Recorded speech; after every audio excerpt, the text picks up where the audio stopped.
Hello friends, welcome back to YouTube channel. Friends, आज हम बात करने वाले हैं आरआरबी एनटीपीसी 18 जनवरी 2021 शिफ्ट 1, जिसमें हम क्या करेंगे, जीएस के 50 क्वेश्चन, मैथ के 50 क्वेश्चन विद इन 50 मिनट और रीजनिंग के 50 क्वेश्चन।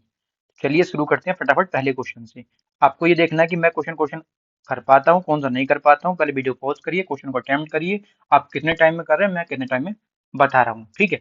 जब मैं आपको 50 मिनट में 50 क्वेश्चन करा सकता हूँ, वो भी समझाने के बाद, तो आई होप आप उसको 25 मिनट में कर जाना चाहिए।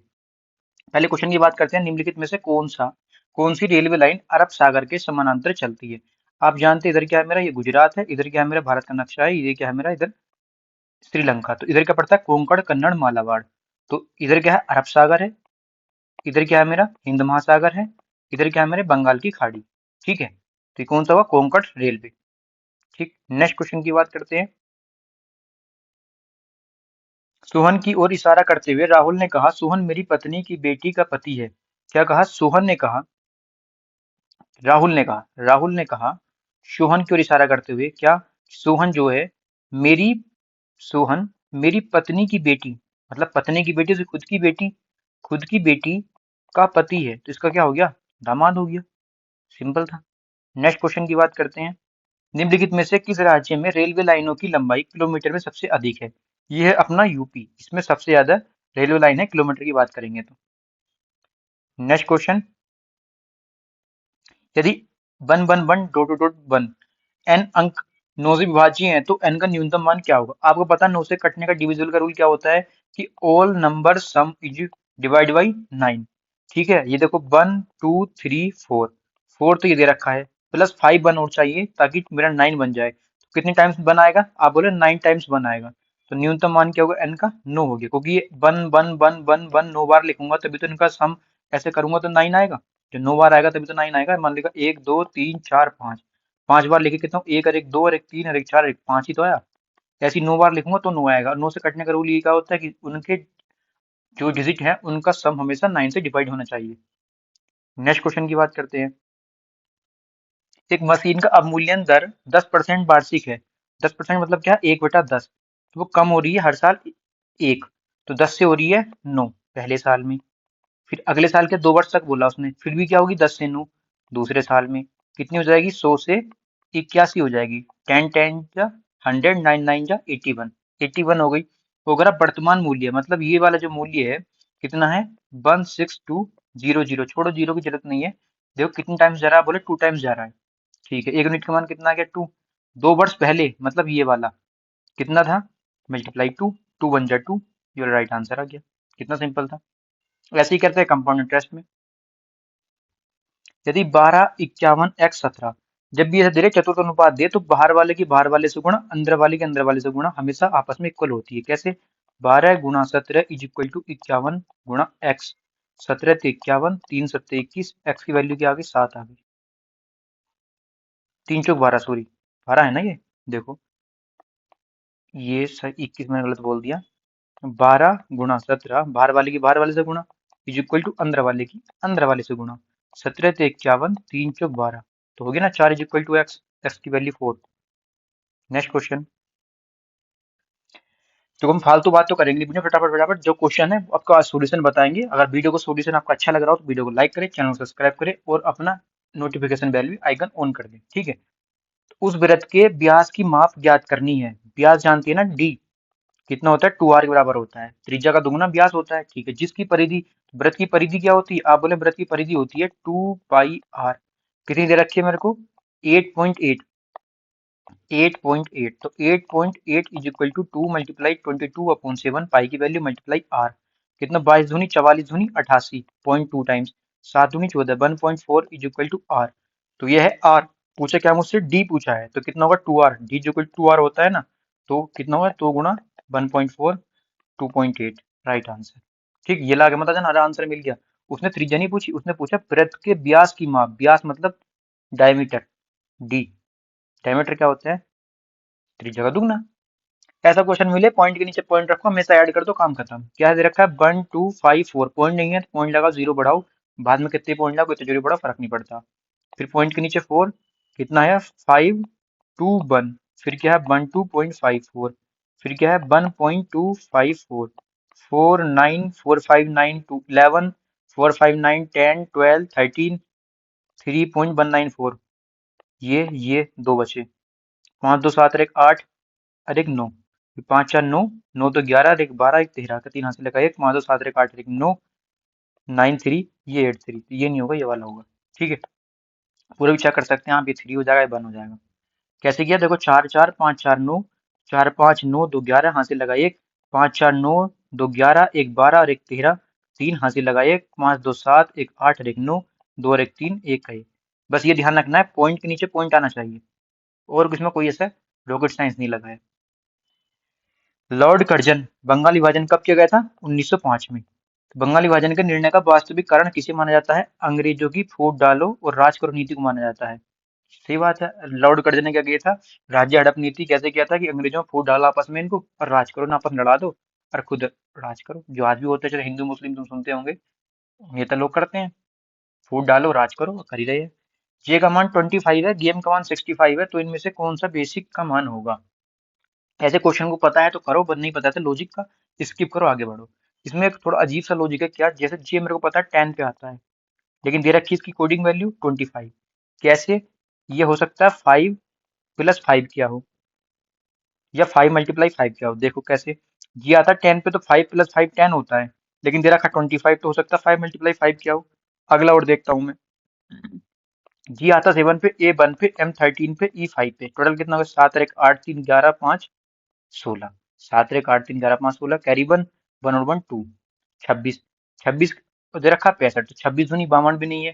तो इसको जैसे मैंने जे को तोड़ा, इस 10 को तोड़ा ना 2 जगह, 5 प्लस 5, ऐसे में इसको तोड़ता हूँ, 13 प्लस 13 26 हो गया। अगर मैं इसमें मल्टीप्लाई 5 कर दूं, ये बन रहा है, ठीक है। अगर मैं इसमें मल्टीप्लाई 5 कर दूं, तो ये बनना चाहिए 65। आप बोले हाँ 65 बन रहा है। ऐसे इसको देख लेते हैं, 2 1 19 9 C3। ये मैंने दे रखा है अंग्रेजी वर्णमाला के हिसाब से कौन किसके नंबर पे आता है, इतना को पता भी होगा। ठीक है, तो बेसिक सी बात है। 2 और एक 3, 9 3 12, 12 9 21, 21 3 24 का 4 हाथ से लगे तो 2 और एक 3, कितना हो गया? 17। 17, 17 प्लस 17 तो हो गया। ठीक है, मैंने क्या लास्ट वाले का 5 से मल्टीप्लाई कर दिया, तो मुझे अगली नेक्स्ट संख्या मिल गई। 17 पंजे 85। हाँ, मिल तो रही है, ये लॉजिक हो सकता है। ठीक, राइट आंसर 85 है ना। थोड़ा अजीब से हिला डाला ना, कोई बात नहीं, सब प्रैक्टिस हो जाएगा धीरे धीरे।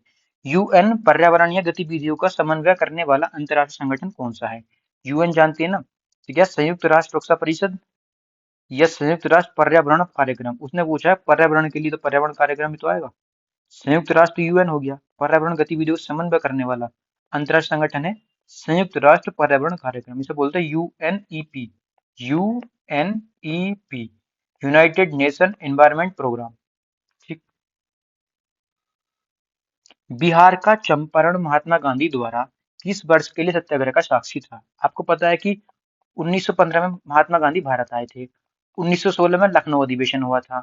1917 में बिहार में चंपारण हुआ था नील की खेती को के लिए। अब मैंने कैसे याद रख रखा है? मैंने ऐसा रखा 15 में आए, आते ही लखा से मिलने गए।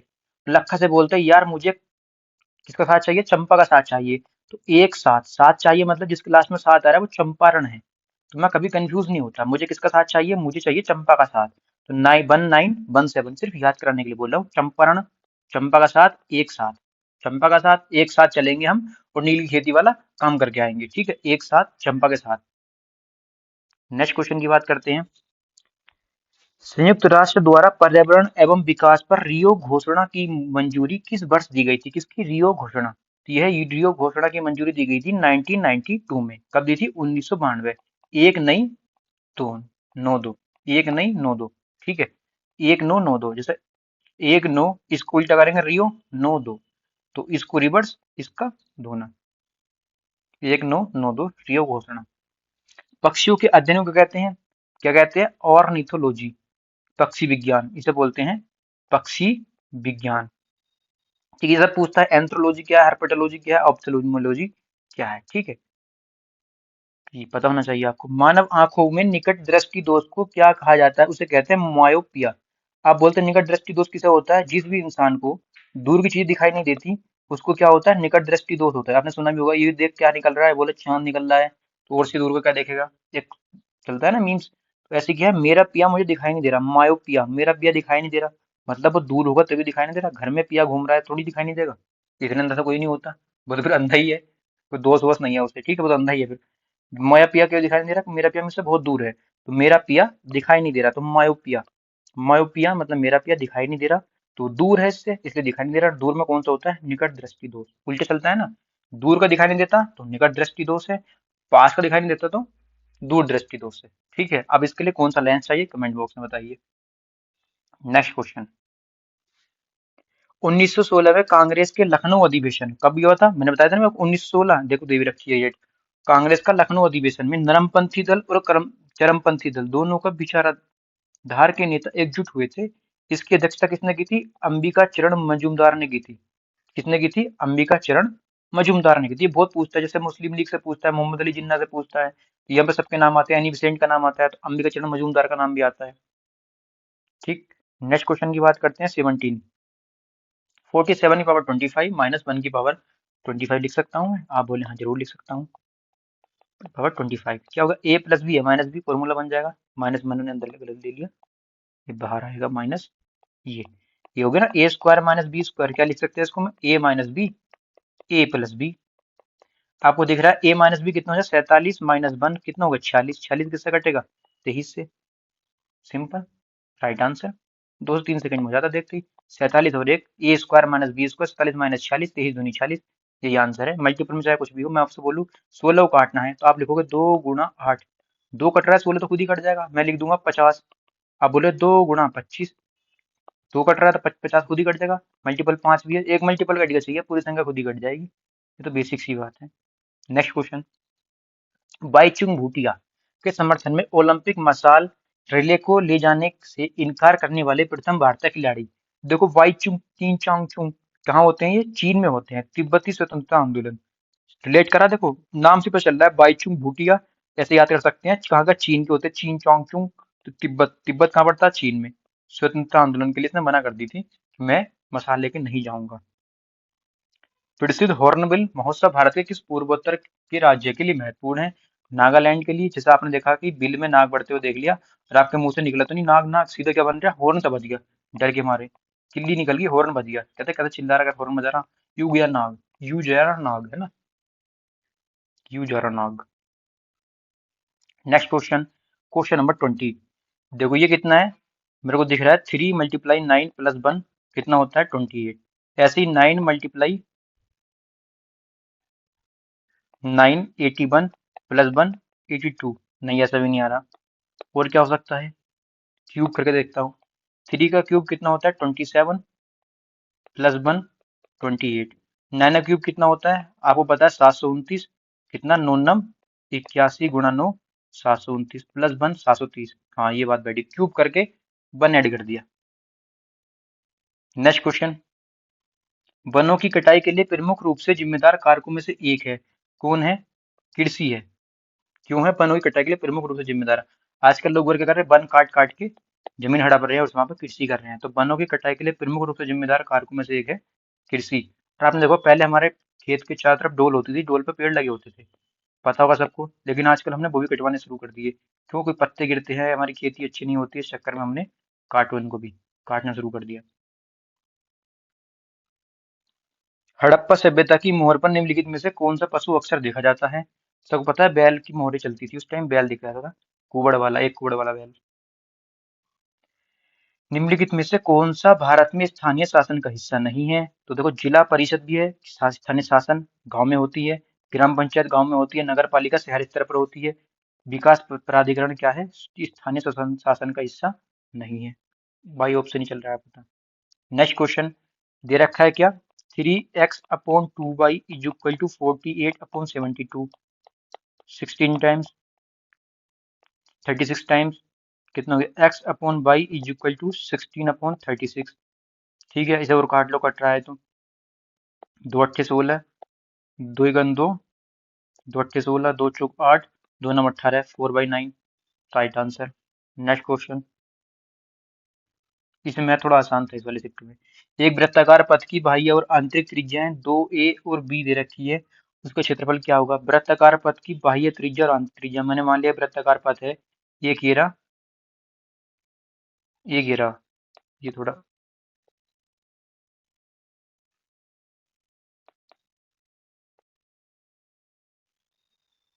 ठीक है, वृत्ताकार पथ हो गया। ये क्या है इसकी आंतरिक त्रिज्या दे रखी है कितनी 2a, और बाह्य त्रिज्या कितनी दे रखी है इसकी यहाँ से यहाँ तक b दे रखा है ना कि बाह्य त्रिज्या आंतरिक त्रिज्या, सॉरी उल्टा लिख दिया मैंने। पहले दे रखी है उसने बाह्य त्रिज्या, तो बाह्य त्रिज्या दे रखी है 2a, तो ये होगी 2a। फिर दे रखी है उसने आंतरिक त्रिज्या, ये वाली यहाँ से यहाँ तक, ये होगी b।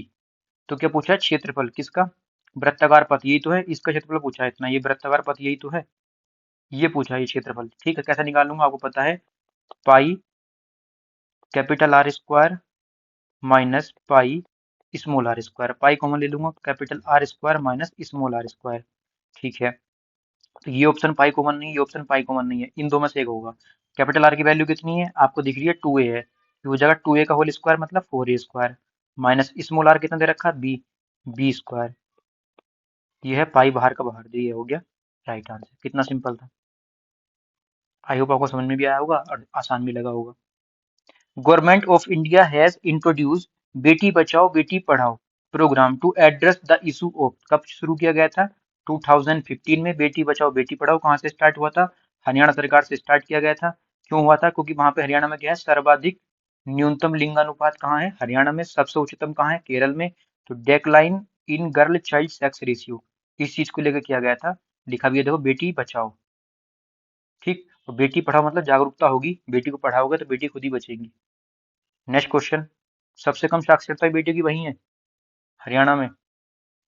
Cosec 75 plus theta sec 15 minus theta, देखो 75 और 15 कोसेक और सेक दे रखा है, प्लस हो रहा है इनका 90, तो इसकी वैल्यू होगी पूरे की 1। ऐसी 55 35 कितना हो गया 90, इधर 10 इधर कोड 10 और कोड आपस में चेंज होते हैं, इसकी वैल्यू होगी 1, 1 माइनस 1 0। कितना सिंपल था। नेक्स्ट क्वेश्चन, ऐसे क्वेश्चन बिना पेन चले हो जाते हैं। राष्ट्रपति किस समुदाय के दो सदस्यों को लोकसभा में नामांकित करता है, पता तो एंग्लो इंडियन को ही लोकसभा में नामांकित करता है कौन, राष्ट्रपति। कितना सिंपल क्वेश्चन था। किस आर्टिकल के अनुसार करता है कमेंट बॉक्स में बताना। साइन 15 का मान क्या होगा, तो साइन 15 का मान निकालने के लिए वो पता होना चाहिए कि साइन 15 का एक फॉर्मूला होता है क्या, sine A minus B is equal to sine A cos B minus cos A sine B. सबको पता होगा उस फॉर्मूले का, ठीक है। ये इसको मैं कैसे लिख सकता हूँ साइन 15 को, साइन 60 माइनस 45। आप बोलेंगे हाँ लिख तो सकता हूँ क्योंकि मुझे 60 की वैल्यू पता है, मुझे 45 की वैल्यू पता है। आप ठीक है, साइन 15 को वैसे लिख सकता हूँ क्या, नहीं ऐसे लिख सकता हूँ, और मुझे फार्मूला एक बार लगा दूंगा आंसर आ जाएगा। कैसे, कैसे आ जाएगा देखो, साइन 60 नहीं लिखना था बस लिख दो और सिंपल हो जाएगा, साइन 45 माइनस 30। आप बोले बात तो एक ही है, कुछ भी लिख दो, मैं साइन 60 की वैल्यू भी याद है, मुझे साइन 45 की वैल्यू भी याद है। ये हो जाएगा मेरा ए, ये हो जाएगा मेरा बी, इसमें वैल्यू पुट कर देंगे। कैसे, sine 45 cos 30 minus cos 45 sine 30, ठीक, is equal to sine 45 cos 30 cos 45 sine 30। ये हो गया, हो गया। क्या करना है मुझे, साइन 45 की वैल्यू कितनी होती है, आप बोलोगे 1/√2। कोस 30 वैल्यू कितनी होती है, √3/2 माइनस कोस 45 की, आप बोले क्या कोस 45 हो चाहे साइन 45 हो, वैल्यू 1/√2 होती है। साइन 30 की 1/2, 1/√2 ये रहा, 1/√2 ये रहा। इसको मैं कॉमन ले सकता हूँ, आप बोले बिल्कुल ले सकते हो। कितना अंदर बचेगा, √3/2 माइनस 1/2। देखो जब बेस सेम है सीधा सीधा लिख देते हैं, √3 माइनस 1/2 1/√2, ये पहले से मल्टीप्लाई में इधर ऐसे, तो क्या आंसर हो जाएगा, ये वाला दिख रहा है मुझे, राइट आंसर। कितना सिंपल था, बस जिसको ये पता होगा आराम से करके ले जाए, जिसको नहीं पता होगा वो बैठ के सोचेगा कैसे कैसे करूँ, 90 करूँ 60 करूँ 40 करूँ या 45 करूँ। नेक्स्ट क्वेश्चन 30 क्वेश्चन, वह छोटी से छोटी संख्या ज्ञात कीजिए जिसे 5474 में जोड़ने पर प्राप्त संख्या 346 और 8 से पूर्णतः विभाजित होगी। ऐसे क्वेश्चन दिखे सबसे पहले फटाफट क्या कर लो, इसका एलसीएम ले लो। कितना, 3 4 6 8 का एलसीएम कितना आएगा, तो 3 1 जा 3, 4 का 4, 3 2 जा 8, 8 का 8, 4 1 जा 4, 2 का 2, 4 2 जा 8, 2 1 1, 3 4 12, तीन चौक 12 दूनी 24, 24 का मल्टीपल होना चाहिए। अब किसको, इससे कटना चाहिए पूरा पूरा। क्या देखूं मैं 24 से पूरी पूरी कट रही है या नहीं, नहीं कट रही तो क्यों नहीं कट रही है। 5474, तो कितना हुआ 24 का ना 24, 24 दूनी 48, बचे कितने 6, 24 दूनी 48, 24 या 72 ज्यादा हो जाएंगे, 24 से 72 होते हैं ना। तीन चौक 12, तीन दूनी 4, एक 7, हाँ। तो 24 दूनी 48 ले लेते हैं फिर से, 24 दूनी 48, कितने बचे 9, 18, कितना हो गया 4। कितनी बार जाएगा आप बोले, 6 बार जाएगा, 8 बार चला जाएगा, 9 बार चला जाएगा, नहीं 8 बार, 8 चौक 32, 8 दूनी 16, 3 19, आप बोले हाँ 8 चौक 32, 8 दूनी 16, 3 19, बचा कितना 2, 2 शेष फल आ रहा है। अब मुझे कितना चाहिए, 24 से काट रहा हूँ तो इसमें अगर मैं कितना और ऐड कर दूंगा आपको पता है, इसमें से इसको सब्ट्रैक्ट कर दो चल जाएगा पता, 24 - 2, 22 को अगर और ऐड कर दूंगा तो मेरा क्या हो जाएगा, ये पूरी पूरी कट जाएगी। ठीक, ये तो आप ऐसा कर लो, या फिर सीधे यहीं पे 1 टाइम्स ओवर डिवाइड कर दो, जो शेषफल बचेगा वही राइट आंसर होगा। कैसे, 24 या कितने होते हैं, सॉरी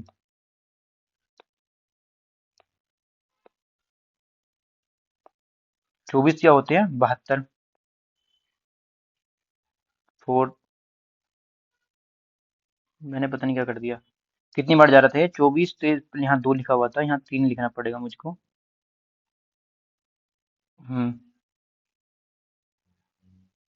समझ में नहीं आ रहा मुझे अब, शायद मैंने कोई बार बार दोबारा डिवाइड कर दूं, पता ही आपको मैंने पहले भी प्रीवियस वीडियो में बताया है, एक 1 टाइम एक्स्ट्रा डिवाइड कर दो तो भी आ जाएगा आंसर, ठीक है। फिर जो रिमाइंडर बचेगा वही क्या होगा, 22 आएगा।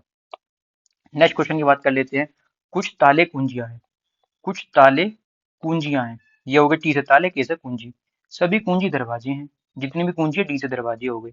तो कुछ ताले कुंजी हैं, आप बोलेंगे हाँ ये वाले ताले कुंजी हो गए, सही बात है। सभी ताले दरवाजे हैं, नहीं ये वाले ताले तो बाहर है, ये दरवाजे दिख ही नहीं रहे मुझे, ये तो बाहर हो रहे दरवाजों से, नहीं कोई ताला दरवाजा नहीं। ऐसे कैसे कह सकता हूँ, ये जो कॉमन वाला हिस्सा है, ये वाला दरवाजे तो है ये, आप बोलेंगे ठीक है, ये वाला भी गलत हो गया फिर। सभी दरवाजे कुंजियां हैं, जितने भी दरवाजे हैं सारे के सारे कुंजी नहीं, मैंने बता रखा बाहर से अंदर जाएंगे तो कुछ वाला सही होगा, अंदर से बाहर की ओर जाएंगे तो कुछ वाला भी और सही वाला भी दोनों सही होगा।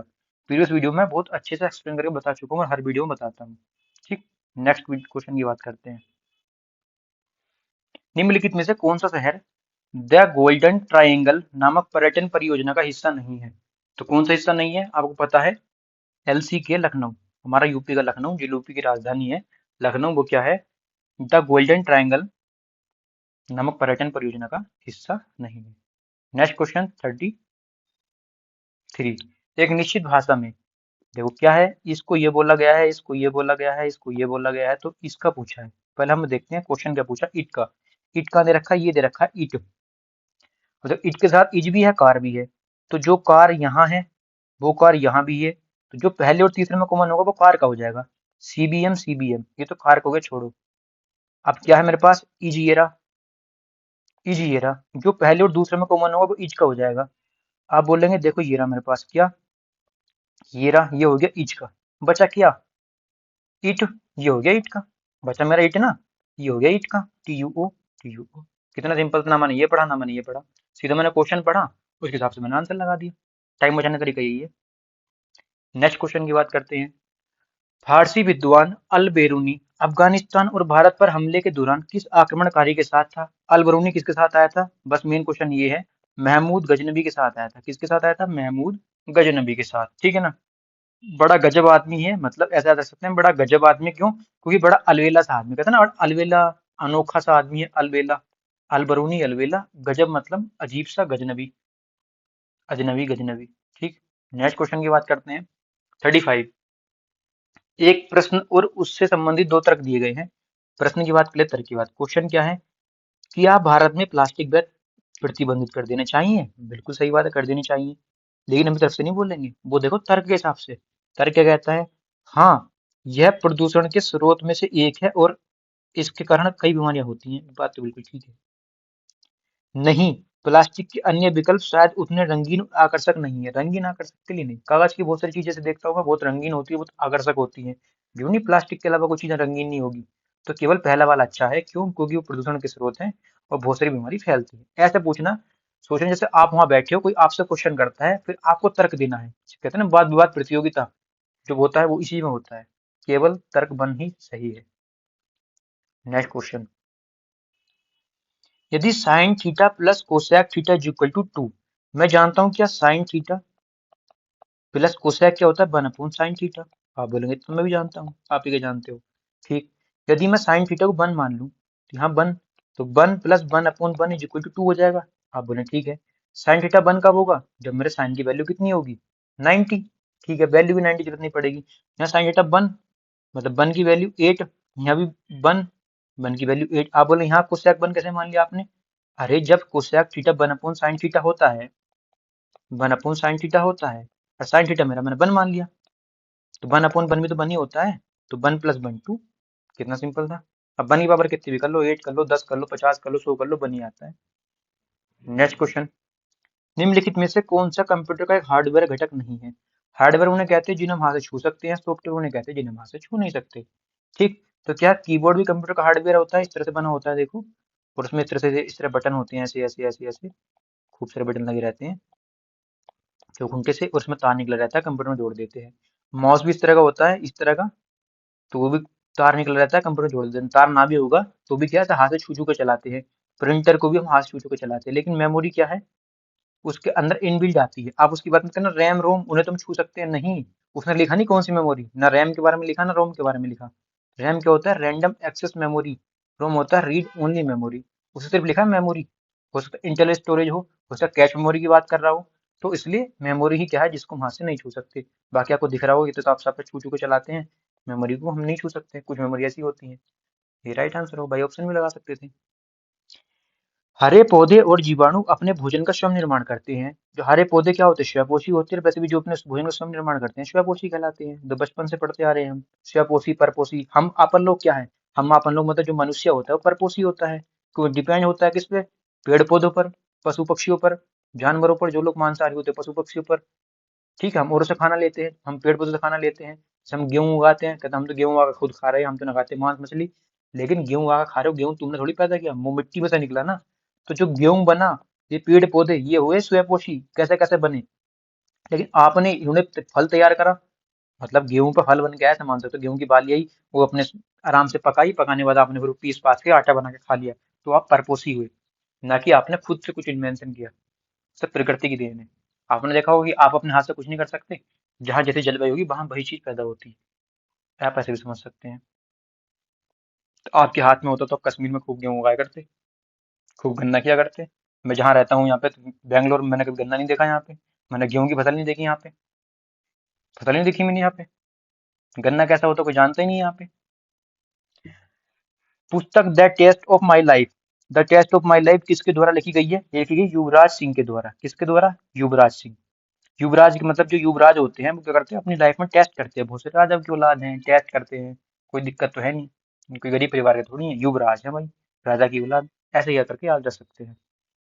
ठीक, 3:5 के प्रत्येक पद में ऐसी कौन सी संख्या जोड़ी जाए जिससे अनुपात 5:6 हो जाए। ठीक, तो मान लो मैंने 3:5 में 3x प्लस 5x में, ऐसे मान सकते हैं, कौन सी संख्या जोड़ी जाए, मुझे नहीं पता कितनी जोड़ू मैं, 5:6 हो जाए। ठीक, ये ऐसे कर सकते हो आप, 3:5 में प्रत्येक पद में मैंने x जोड़ दिया, 5:6 हो गया, क्रॉस मल्टीप्लाई कर दो, 6×18 plus 6x is equal to 25 plus 5x। तो कितने एक्स एक्स वाले एक तरफ, बिना एक्स वाले एक तरफ, x इज इक्वल टू कितना हो गया, 7। 7, सिंपल है। नेक्स्ट क्वेश्चन, Z1, अच्छा जैसे Z होता है 26 पे, प्लस 1 दे रखा 27, W23 X24 4:28, नहीं ये तो नहीं बन रहा, अपोजिट से बनता तो यहाँ पे 27 आना चाहिए दोनों का सम। Z24 नहीं, Z26 X24 B22 T20 -2 -2 -2 -2 R18, R आना चाहिए, R ये रहा, ये नहीं ये नहीं ये नहीं, R18 काम खत्म। अब आपको 25 कैसे आएगा, 1 का वर्ग, 2 का वर्ग, 3 का वर्ग, 4 का वर्ग, 5 का वर्ग, ऐसे 25 आ गया। लिखते लिखते पता लग जाता है क्या कंसेप्ट हो सकता है। जितने मैंने इसको पढ़ा समझ में आ गया मुझे क्या हो सकता है। 3 × 3 9, लेकिन 9 × 3 18 होते हैं, नहीं ये तो नहीं है। फिर क्या हो सकता है, 9 × 27, नहीं, समझ में आ गया मुझे क्या, 3 गुणा 2 प्लस 3 इज इक्वल टू 9। ठीक, आप बोलेंगे क्या 9 गुणा 2 18, 18 प्लस 3 21 होता है? मैं बोला हाँ होता है। आप बोले 21 दूनी 42, 42 3 45 होता है? हाँ होता है। आप बोलेंगे 45 दूनी 90, 90 और 3 93 होना चाहिए? हाँ होना चाहिए। Next question 43। समझ में तो आ रहा होगा ना? ए कोमा बी और सी एक व्यापार में साझेदार है जिसकी कुल पूंजी 33,000 है। उनमें से प्रत्येक वर्ष 15,000 का लाभ हुआ जिसे उनकी पूंजी के अनुपात में विभाजित किया गया। पहले क्वेश्चन कर लेते हैं। ठीक, ए भी है, बी भी है और सी भी है। कुल पूंजी कितनी है? 33,000। वर्ष के अंत में कितना हुआ? टोटल 15,000 का इनको प्रॉफिट हुआ। ये क्या है? प्रॉफिट। ठीक है, ए को प्रॉफिट कितना हुआ? ए को हुआ 4,500 का। बी को कितना हुआ? आप बोलेंगे 5,500 का। टोटल कितना हो गया? बोले 5 4 नोट 10,000 हो गया। सी को कितना हो गया? 5,000। देखो 3 जीरो 2 जीरो ये रहे, 2 जीरो रहे, 2 जीरो रहे। रेशियो बना लो इसका। 5 9 45, 11 10। तो किस अनुपात में होंगे तीनों को जोड़ के? आप बोलेंगे 11 9 20 10 30। 30 के अनुपात में होना चाहिए टोटल राशि इनकी। ठीक है, तो 30 के अनुपात में होनी चाहिए। कितने गया ये? आप बोले 11 बार चला गया। पूछी किसकी है? मुझसे सी की पूछिए। सी की वैल्यू कितनी है? 10 के रेशियो में है, तो 10 गुणा 11 कितने होते हैं? आप बोले 11। ये रहा 11, राइट आंसर। समझ में आया ना? फिर बता रहा हूँ कैसे किया मैंने। देखो पहले जो दे रखा था जिसकी ए को कितना मिला? 4,500 प्रॉफिट मिला। ठीक है, बी को कितना मिला? 5,500 मिला। टोटल प्रॉफिट कितना मिला? इतना। तो इन दोनों प्रॉफिट कितना हो गया? आप बोले 10,000 हो गया। जब 10,000 इन दोनों का है, टोटल 15,000 है। सी का कितना हो गया? आप बोले 5,000 हो गया। ठीक है, इनका रेशियो किस किस रेशियो में हुआ? आपने बोला 9:11:5 के रेशियो में हुआ। जिस रेशियो में पैसा लगाते हैं उसी रेशियो में प्रॉफिट मिलता है। तो मैंने बोला मैंने कितना पैसा लगाया? आप बोले मैंने 30 यूनिट पैसा लगाया। एक क्वेश्चन कह रहा नहीं मैंने 33,000 पैसा लगाया। 33,000 मान, 3300 मान, 33 रुपए मान सकते हो। ठीक है, या 330 मान सकते हो। जीरो में मैं नहीं खेलता हूँ। जीरो पे जब खेलता हूँ जब अलग अलग संख्या होती है। यहाँ पे 11 जीरो जीरो जीरो 3 जीरो होते हैं, यहाँ 11 2 जीरो होते। तब मैं सोचता जीरो कितने आएंगे, जब मुझे पता है जीरो से मतलब ही नहीं है, इन्हें कहीं से कोई वैल्यू नहीं है। बस ये देखना 11 आएगा, 14 आएगा, 13 आएगा या 12 आएगा। ठीक, तो मैं क्यों टेंशन लूँ जीरो की। तो 1 यूनिट की वैल्यू कितनी आएगी? आप बोले 11 आ गई। कितनी आ गई? ये 11 आ गई। अब 1 यूनिट की वैल्यू 11 है। पूछी किसकी है? सी की। सी की वैल्यू दे रखी है मेरे साथ 10 रेशियो। 10 गुणा 11 है 10। 10 गुणा वो सॉरी 10 गुणा 11 110। 110 11, ये 11 का 11 है। ऐसे भी कर सकते हैं। ठीक है, नेक्स्ट क्वेश्चन। अगर आपको लगता हूँ थोड़ा स्पीड से पढ़ाता हूँ तो मुझे कमेंट बॉक्स में बता सकते हैं, या आपको अपनी स्पीड कम करके देख सकते हैं। ठीक है, स्पीड इसलिए बताता हूँ ताकि चीजें इतनी नॉर्मल मुझे टफ लगती है मैं धीरे धीरे समझाता हूँ, जहाँ नॉर्मल लगती है वहाँ स्पीड से निकल जाता हूँ, ताकि वीडियो ज्यादा लंबी ना हो, आपको बोरिंग ना हो। तो 4 7 13 26 49 97। अब इसमें निम्नलिखित में कौन सी संख्या श्रेणी से संबंधित नहीं है? देखो 4 7 13 26 49 97। अब इन्होंने क्या किया होगा? 4 और 3 7, 7 6 13 प्लस 3 13 और 26 में कितना हो गया? फिर से 13। नहीं, इसमें कितना जा रहा है? आप बोलेंगे 9 8 17, 8 में 4 के 4। मतलब 3 3 दूनी 6, 6 दूनी 12, 12 दूनी 24, 24 दूनी 48। तो यहाँ पे गुना 2 हो रहा है। यहाँ पे गुना 2 करूंगा तो 12 आना चाहिए। फिर यहाँ 12 आएगा तो यहाँ 26 नहीं आएगा। यहाँ 26 नहीं आएगा, तो 26 नहीं आएगा तो क्या आना चाहिए? मेरे हिसाब से यहाँ पे कितना आना चाहिए? जहाँ पे मैंने प्लस चेक किया तो यहाँ 12 प्लस करूंगा तो मेरे साथ 25 आना चाहिए। तो फिर 12 गुणा 2 कितने होते हैं? 24। तो यहाँ 24 जोड़ना चाहिए। कितना? 24 ऐड होना चाहिए। तो 24 25 24 49। ठीक है, 24 दूनी 48। ठीक है, तो ये 25 आना चाहिए था लेकिन यहाँ दे रखा है 26। यही राइट आंसर है। जब कैसे पता चला? लिखते लिखते पता लग गया कि गुणा में चल रही है या एडिशन चल रहा है। मैंने लास्ट में देखा है तो 48 गुणा तक बन सकता है। जोड़ जोड़ के तो मतलब 20 30 के आसपास होता है। ये तो 40 के पास, 50 के आसपास, मतलब गुणा करके आया होगा। किसकी गुणा की? छोटी छोटी संख्या की, 200 से चल रही है। ये सब क्वेश्चन आते हैं भाई प्रैक्टिस से। सीरीज तो ऐसी चीज होती है, जितना प्रैक्टिस करोगे उतना चीजें दिमाग में जल्दी बैठेंगी। जितना चीजों को इग्नोर करोगे उतना ही ये आपको इग्नोर करेगी। भारतीय संसद के प्रत्येक सदन को बुलाने और स्थगित करने का अधिकार किसको होता है? राष्ट्रपति का होता है। सत्रावसान करना। ठीक है, बैठक बुलाना 108 के अनुसार। आरटीआई 108 ने तो लिखा है राष्ट्रपति चाहे तो संयुक्त अधिवेशन की बैठक बुला सकता है। पाइप ए टंकी को 80 मिनट में भरता है, पाइप बी उस टंकी को 40 मिनट में भरता है। ये क्या होगा हमारा टोटल वर्क जो इनका एलसीएम होगा, ऊपर का बन जाएगी इनकी इफिशियंसी, ये होगी इनकी इफिशियंसी।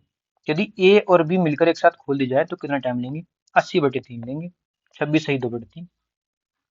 ये तो बता रखा है मैंने आपको। एलसीएम जो लेते हैं टोटल वर्क होता है, जितनी बार काटता है उसकी इफिशियंसी होती है। दोनों पूछा है तो 2 + 1 कितने होगा, बोले 3। 3 टोटल वर्क कितना है 80, कितनी देर में कर देंगे, इतनी देर में कर देंगे। Next question 47। क्वेश्चन कह रहा है 29, 43, 59, 53, 89 नेक्स्ट संख्या क्या होगी। सीरीज का ही क्वेश्चन है, अगली पूछिए समान विशेषता रखती है। अब देखो ये इसमें बढ़ रहा है, ये बढ़ रहा है, ये कम हो गया, ये फिर बढ़ रहा है, फिर कम होगा, कुछ इस तरह से। देख लेते हैं कैसे कैसे। देखो 9 लास्ट में 3, 9 3 9, मतलब 9 3 9 3 9 3 9 3 चल रहा है। 3 तो किसी में है नहीं, 9 इसमें है, राइट आंसर। लो भाई कुछ भी नहीं करना पड़ा। और ये जो नहीं मैं जो लॉजिक लगा रहा हूँ सिर्फ वही लॉजिक होगा, सीरीज में तो देखो कोई से कोई लॉजिक लग सकते हैं, और रीजनिंग क्वेश्चन में एक से अधिक लॉजिक भी होते हैं, लेकिन ऐसा बहुत रेयर केस में होता है, वरना आंसर सेम ही आता है, अलग लॉजिक होगा तो भी। अंतःग्रहण, पहले हमने कोई चीज अंदर को ली, मुंह में खाई तो अंदर जाएगी, अंतःग्रहण हो गया। फिर पेट में पहुंच के उसका पाचन हुआ, पाचन में क्या हुआ, अपशोषण, जो चीज काम की थी वो रख ली, जो चीज बाहर की थी वो छोड़ दी, फिर उत्सर्जन हो गया। ठीक, पहले क्या अंतःग्रहण अंदर गई, फिर उसका पाचन हुआ, पाचन के बाद उसका अपशोषण हुआ, जो काम चीज वो रख ली पाचन के बाद, जो आलतू फालतू चीज थी उसे उत्सर्जन करके बाहर निकाल दिया। नेक्स्ट क्वेश्चन, तो सिंपल ही था ये तो। 2018-19 में सऊदी अरब पेट्रोलियम के निर्यात में दुनिया का अग्रणी देश है, तो कौन सा देश दूसरे स्थान पर, जब नंबर 1 पे कौन चल रहा है, सऊदी अरब चल रहा है, दूसरे स्थान पे चल रहा था रूस। 18-19 की बात पूछी है, ठीक है। Next question, question number 50। यदि समीकरणों के क्वेश्चंस में, ये क्वेश्चन थोड़ा ठीक ठाक है, जो जानता है वही कर पाएगा, जिसे नहीं पता वो नहीं कर पाएगा। कैसे, मेरे को दिख रहा है कि X square plus A x plus B equal to 0 है, और X square plus B x plus A equal to 0 है, का मूल घनिष्ठ है, तो ए प्लस बी का मान बताइए। जब यहाँ भी ये 0 है, यहाँ भी ये 0 है, तो ये एक्स को इक्वल नहीं हो गई। जैसे मैं बोलूँ 2 + 3 = 5 है, तो क्या मैं इसको ऐसे नहीं सकता 4 + 1 = 5 है, तो मैं ऐसे नहीं सकता 2 + 3 = 4 + 1। आप बोले ठीक है, 2 3 5 4 1 5। वही बात ये कह रहा है, देखो जब इसके बराबर 0 है और इसके बराबर भी 0 है, तो क्या मान सकते हो 0 की वैल्यू ये है, 0 की वैल्यू ये है। आप बोले ठीक है, तो कोई से भी 0 में उसकी वैल्यू रख दो, तो एक्स स्क्वायर प्लस ए एक्स प्लस बी बराबर, इसके बराबर ये हो गया, x square plus B x plus a हो गया। अब क्या करना है, एक्स से तो एक्स खत्म, घट जाएगा। अब ये एक्स एक्स वाले एक तरफ, a x minus b x is equal to a minus b, यहाँ से एक्स कॉमन ले लो, एक्स कॉमन ले लिया, a minus B is equal to a minus b, a minus b से ए माइनस बी कट गया, x is equal to 1 आ गया। ठीक, अब एक्स की वैल्यू किसी भी इक्वेशन में रख दो, मानो मैंने पहली वाली में रख दी, इस वाली इक्वेशन में एक्स की वैल्यू पुट कर दी, क्या हो जाएगा 1 plus A plus B is equal to 0, A plus B is equal to minus के 1। पूछा क्या था मुझसे, ए प्लस बी माइनस 1, कुछ नहीं सोचना, अल्फा बीटा के चक्कर में मत पड़ना, यहाँ वो नहीं पूछा, मूल भली दे रखा हुआ है, लेकिन जब नॉर्मल हो रहा था मैं क्यों चक्कर में पढ़ूं। Next question, which one of the following statements is correct about a computer. पूछा कंप्यूटर के बारे में कौन सा स्टेटमेंट, कौन सा कथन सही है।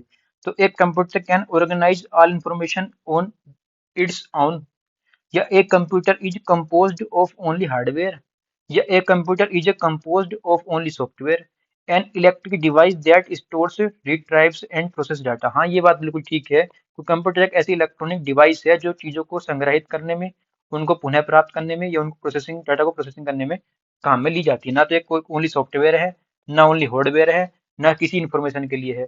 वो क्या है, स्टोरेज भी करता है, वो चीजों को पुनः प्राप्त भी करता है, वो डाटा को प्रोसेस भी करता है। और ये क्या है, एक इलेक्ट्रॉनिक डिवाइस है, जिसको हिंदी में बोलते हैं कंप्यूटर को संगणक। ठीक है, क्वेश्चन नंबर 52। मोहन कमलेश से दोगुना कुशल है। मोहन कमलेश से, ये क्या होगी, इफिशियंसी दे रखी डायरेक्ट, निकालनी नहीं पड़ेगी, अब दे रखी है डायरेक्ट। तो मोहन कमलेश से दोगुना है, मान लो कमलेश की इफिशियंसी 1 है तो मोहन की होगी 2। वे एक साथ मिलकर एक काम को 22 दिन में करते हैं, एक साथ मिलकर कितनी इफिशियंसी से काम करेंगे, आप बोले 3 की इफिशियंसी से काम करेंगे। कितने दिन में कर रहे हैं, 22 दिन में कर रहे हैं। ये क्या हो गया, मेरा टोटल वर्क हो गया, कितना आ गया ये 66। क्या है मेरा ये टोटल वर्क। ठीक है, जैसे मान लो मोहन करता है एक दिन में 2 काम, कोमल करता है एक दिन में 1 काम, दोनों ने मिलकर एक दिन में कितना काम कर दिया? आप बोले 3 काम कर दिया, 2 तो मोहन ने किया, 1 कोमल ने किया, तो एक दिन में 3 काम कर दिया। ठीक है, टोटल वर्क कै दिन तक किया उन्होंने? 22 दिन तक करा। जब वो एक दिन में 3 काम कर रहे हैं तो 22 दिन में कितना काम करना? बोले 66 काम करेंगे। ठीक है, पूछ रहा मोहन अकेले कितने दिन में कर देगा? तो मोहन तो अकेले एक दिन 2 ही काम कर रहा था, तो 66 काम को कै दिन में करेगा? आप बोले 33 दिन में करेगा। Right answer 33। ठीक है, next question, A cube plus B cube upon A cube minus B cube is equal to 185 upon 158। तो ए और बी का रेशियो पूछा है। ठीक है, क्या हो गया? A cube plus B cube upon A cube minus B cube is equal to 185। अब मेरे को ऑप्शन सी करना पता है, मेरे को ऑप्शन दे रखे नॉर्मल नॉर्मल, तो मैं वैल्यू रख के देखता हूँ। ये हो गया, बी ये हो गया। तो 5 पंजे 25 पंजे 125 प्लस 4 चौक 16 चौका 64 बटे 125 माइनस 64। क्या 185 बनेगा या नहीं? बन गया तो आंसर सही है, नहीं बना तो नहीं है। 5 4 9 नहीं बन रहा, काम खत्म। पहले दिख गया मुझे। नेक्स्ट ट्राई कर लेता हूँ मैं। 10 ढाई 100 ढाई 1000 प्लस 3 2 दूनी 4 दूनी 8 1008 कहीं से कहीं तक इन्होंने इतना सारा हो गया। नेक्स्ट चेक कर लेता हूँ। 7 सत्ते 49 होते 343 3 3 होते 27 343 माइनस 27 कितना हो जाएगा? आप बोले 7 3 10 4 2 6 1 7 3 का 3 ऐसे तो हो रहा है। 7 3 10 4 2 6 1 7 3 का 3 ऐसे नीचे कर लो, कितना हो जाएगा ये? 3 में 7 गया 7 6 13 3 में 2 गया 1 3 का 3। क्या कट रहा है? काट के देख लो कट रहा है क्या? किससे कट रहा है ये देख लो चेक करके। 2 से देख लो, 2 एकन 2 2 अट्ठे 16 2 पंजे 10 2 एकन 2 2 पंजे 10 2 अट्ठे 16 बन गया। देखो ये 185 upon 158 185 upon 158 185 upon 158। Right answer 7:3 यही था। ठीक है, नेक्स्ट क्वेश्चन। भाई ऑप्शन दे रखे हैं भाई, जब जल्दी हो रहा है तो करो ना। एक ऐसा पक्षी का नाम बताइए जो पीछे की ओर उड़ सकता है। सब जानते हैं हमिंग बर्ड। हाँ, मैं ऐसी बर्ड हूँ जो मैं आगे को भी उड़ती हूँ, मैं पीछे को भी उड़ती हूँ। कैसी हूँ मैं ऐसी बर्ड हूँ जो मैं आगे को भी उड़ती हूँ, मैं पीछे को भी उड़ती हूँ। Next question 55। देखो रिदम रिदम पता नहीं चला। 50 क्वेश्चन है, 55 हो गए। तो वीडियो अगर आपको अच्छी लग रही है तो वीडियो को लाइक करें। और नेक्स्ट क्वेश्चन मतलब आगे क्वेश्चन जितने भी हैं हम आपको नेक्स्ट वीडियो में कराएंगे। मिलते हैं नेक्स्ट वीडियो में, तब तक के लिए धन्यवाद।